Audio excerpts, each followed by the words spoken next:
Of the room. When we go live, please try to keep noise to the absolute minimum to avoid affecting the recording and live stream. Any media or other queries, please see Abdullah Falak, who is in the white top and was receiving you when you came in.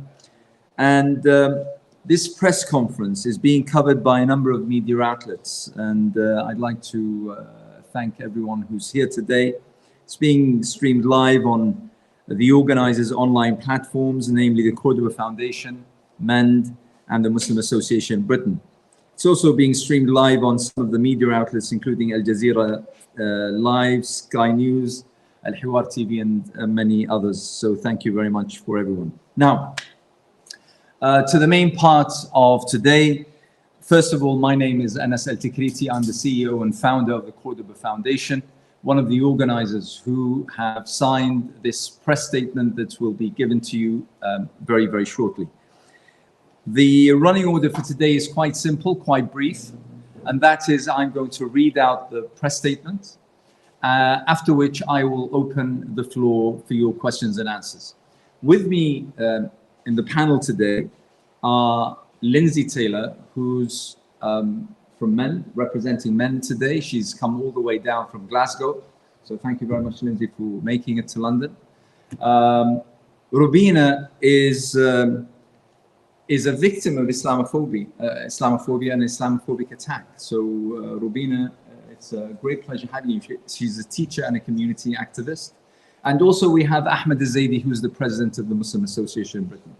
We will be joined imminently, I am told, by someone who's representing the Nigerian Muslim Association. As soon as they arrive, I will introduce him or her. I'm not entirely sure who it will be, but that's the panel. So basically, I'm going to be reading the press statement, after which I will be opening the floor for questions and answers, and we'll agree on the format of how that takes place.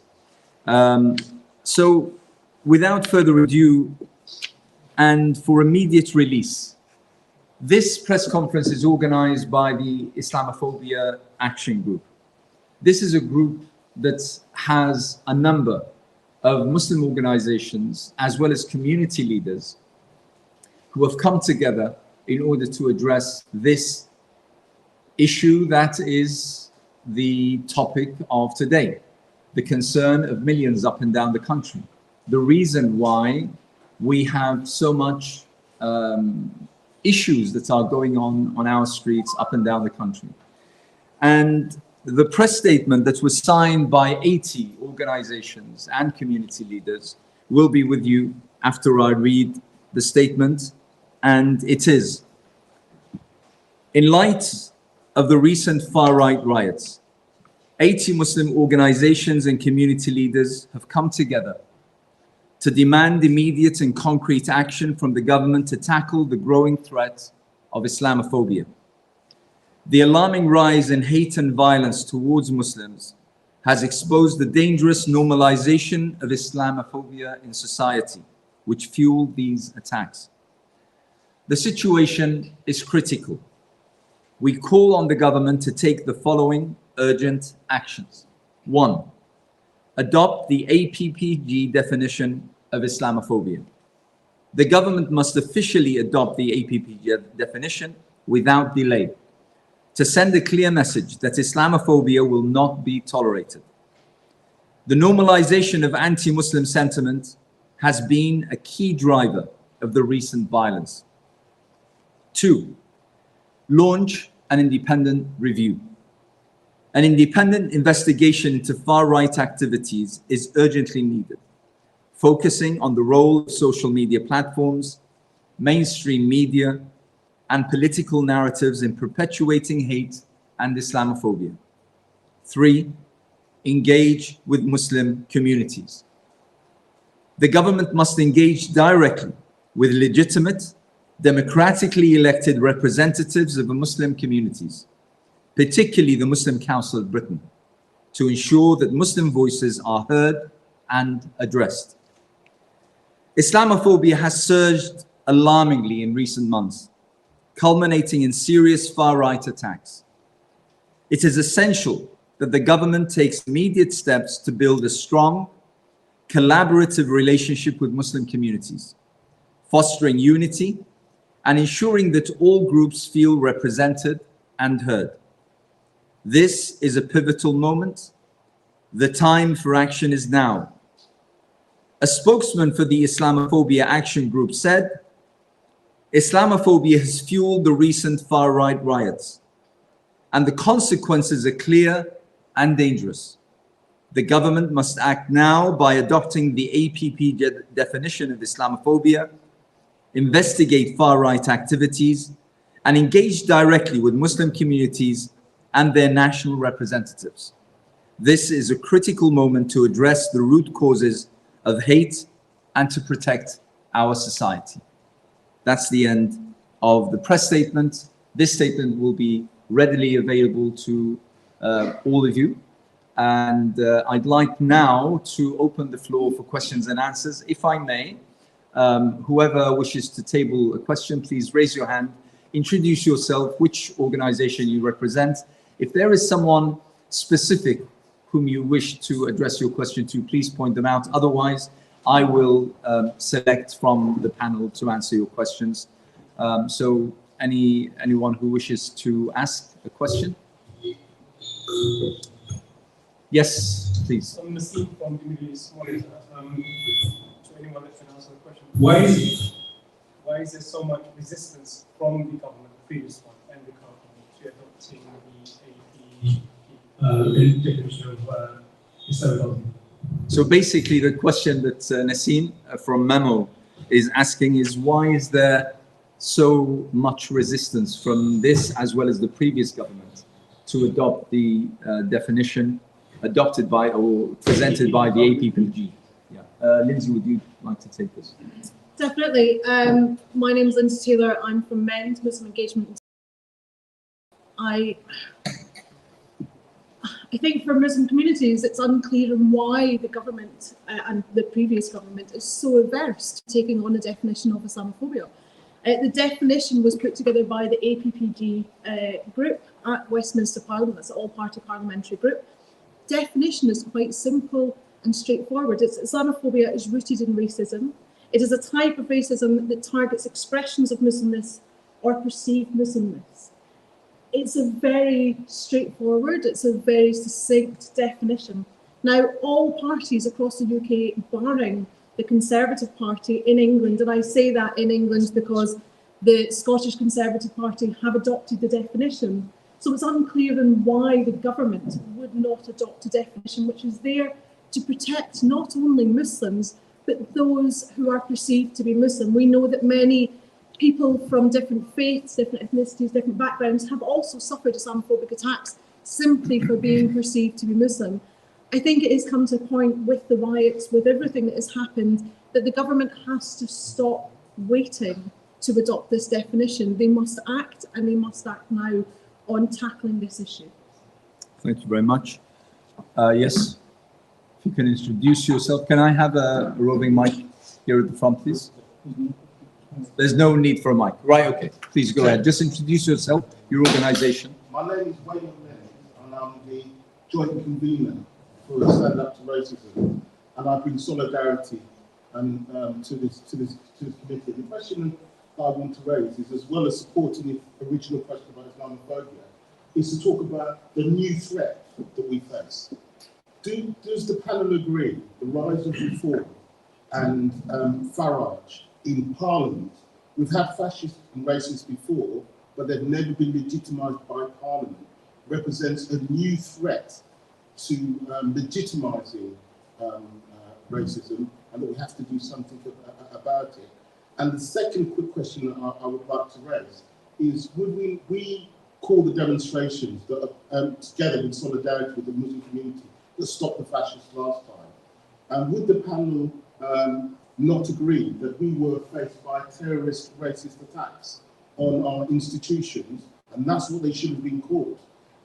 Yet that was ignored in terms of there was an attempt to murder people. If that had been a Muslim or somebody black that had done that, that's how it would have been treated, and then something should seriously be done. And those two things I think need to be urgently addressed. I'm sorry if I've done too much. Thank you. Thank you very much. Questions. Thank you very much. Before I answer your question, I'd like to welcome Munir Ajayi, who's the president of the Council of Nigerian Muslim Organizations. Thank you very much for joining us. If I may, I'm going to try to address the first question that you asked. Racism is present in virtually every single human society. That is not the anomaly. The anomaly is when that minute minority of society becomes a predominantly influential and effective player in terms of deciding the narrative and deciding politics. That's when we have a problem. It's also problematic when the narrative of this extremist element in society becomes almost the official narrative of officials, in fact, of governments. That is when, you know, the alarm bells start ringing. And I feel that over recent years, and, you know, with successive prime ministers, I don't know whether socio-economic factors have played a role, but we have seen a gradual rise in the kind of narrative that expresses Islamophobic, xenophobic, racist generally, sentiments and undertones in the official policies as well as statements and narratives of authorities. That is, I believe, when things have become almost normalized. And this is what the likes of Baroness Saida Varsi, when she famously left the Conservative Party, citing the fact that Islamophobia has become something almost normal, talked about and talked with that kind of attitude at dinner tables across the country. I don't know, Lindsay, if you have anything to add here. Yeah, definitely. I mean, I do think social economical issues have definitely played an impact. When people are at that point of fuel or food and poverty is a real issue, then they have to look for an out. They have to look for how they address the issues. And the government, I mean, we have to be honest, the successive governments that we've had have played into this rhetoric of Islamophobia, of blaming Muslims, of demonising Muslims. And as you've said, you know, when we look at the riots, when we look at what happened, the mosque where it started, and I don't know if you've all seen the CCTV images that came from that mosque. There was individuals trapped in that mosque from 9 in the morning until 12 at night, well, thugs. And that's the only way that we can express it, is thugs, extremists, were trying to set fire to that mosque. We then saw them doing exactly the same in some of the hotels where refugee and asylum seekers were based. We heard stories of refugee and asylum seekers choosing to sleep outside rather than going back into the hotels because of fear. We've also heard the stories of individuals fearing to leave their homes, fearing to go into society, fearing to go out and about and do their everyday business because of these riots. These are something that happened in our streets in Britain, something that many people from Britain would turn around and say, we would never see something like this here in Britain. We could never have something like this happen in Britain. But let's be completely honest, it's happened. It didn't come from nowhere. It came from successive governments, their negative rhetoric around Islamophobia, their negative rhetoric around people of different ethnicities. It also came from the media. Like, we have to be honest, and we have to look at the part that different people, different establishments, different areas have played in getting us to where we are today. Now, what we need to look at is, how do we fix that? How do we move forward from that? And the way that we move forward from that is engagement. Engagement with mainstream, democratically elected Muslim community groups and other community groups. This is vitally important that we take this seriously. We have got to the point where individuals, and actually we were at this point a while ago when we look at the Scottish Government report that came out in 2018 around Islamophobia. It highlighted the fact that 86.5% of all Muslims had faced Islamophobia in Scotland, and that many of them had changed their daily routines or feared to go out and about in their daily business. We have lived like this for some time, and now we have to look at, this is where we have gotten because we have not addressed this previously. We have not interacted with this previously in an appropriate manner. You know, as Dr. Anis said, Islamophobia passes a dinner table test now. So how do we change this narrative and this rhetoric? It's by the government that we currently have in place actually engaging appropriately and properly with mainstream Muslim organisations and coming to a solution and actually working to change this negative rhetoric. Thank you very much. Yes, sir. I have a question. You twice, once in the statement you made today, you said it just now, urged the government to engage with mainstream, democratically elected Muslim organisations. Could you just expand on what you mean by democratically elected, and why that's important, and why you think it hasn't happened so far? If I'll say something, and maybe anyone who wants to also.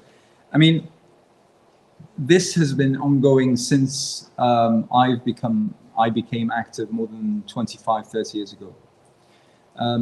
This kind of, if I'm allowed to generalize slightly, this kind of childish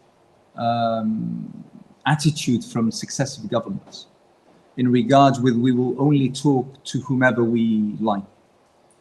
That's something that is that goes against the best interest of governments. It goes against the best interest of the country. It goes against the best interest of the kind of relations that we need to foster between society, between people and authorities, political and otherwise. And unfortunately, this has gone on for far, far too long.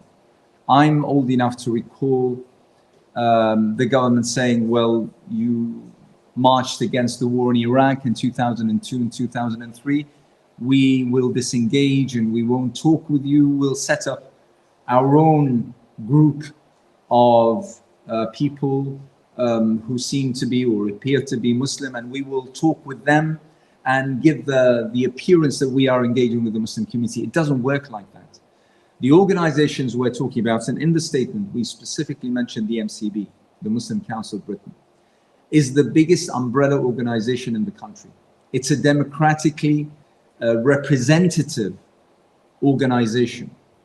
And every 2 years, you know, there's an election call, there are AGMs, and it's just like an organization ought to be run.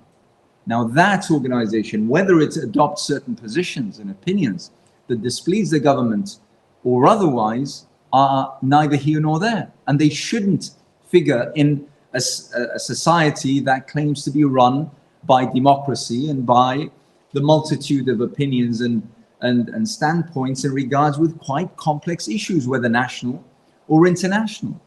And therefore, the position in regards with talking and engaging with true representatives, and by the way, successive governments, and I could list a catalogue of attempts by various governments where certain platforms were funded quite generously and given airtime on media and the such, and ultimately ended up with nothing and achieving nothing whatsoever.